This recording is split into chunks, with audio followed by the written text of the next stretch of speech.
The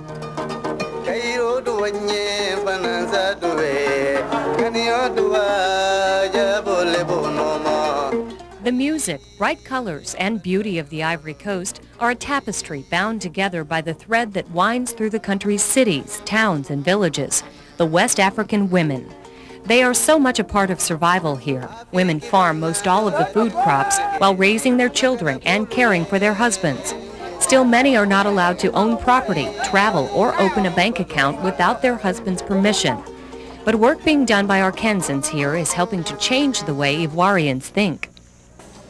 C. Someone to read C? By learning English, students at this all-girls school have an advantage, especially if they should decide on an international career in politics, medicine, or business. But the deck is stacked against them. Often they don't want to drop out, but for some of the girls, their parents may see no point in having them continue. Others might go on to a private school, but then you have families that can't afford that. So the girls go on to other things. Other barriers to education for girls include the notion that book knowledge is worthless when your job is to farm, cook, and clean. Also, parents see no reason to invest in a girl's education because when she marries, she joins the husband's family.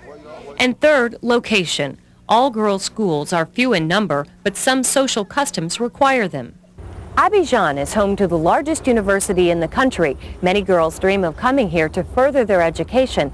And because agriculture is so important to the Ivory Coast, a special school has been created where today some women can get the equivalent of a master's degree in a field once exclusive to men.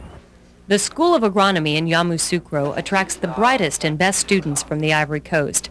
All must be high school graduates with high marks in math, biology, and science. That may explain why only 13% of the students here are young women. I want to succeed in my studies, plus succeed better than the boys.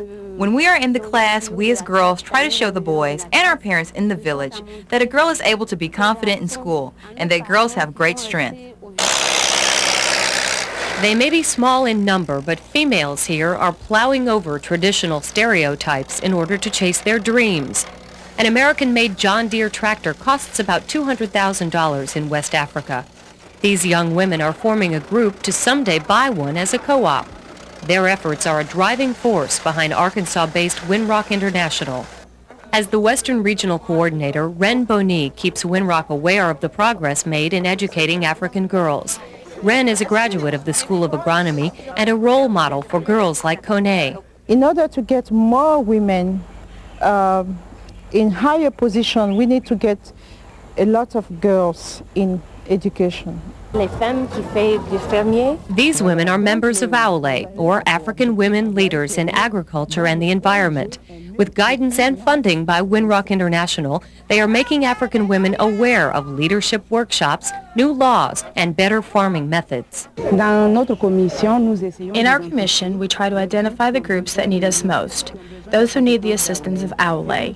Then we set up a meeting with a local contact and help them with the projects aimed at informing and teaching women and girls. We form partnerships.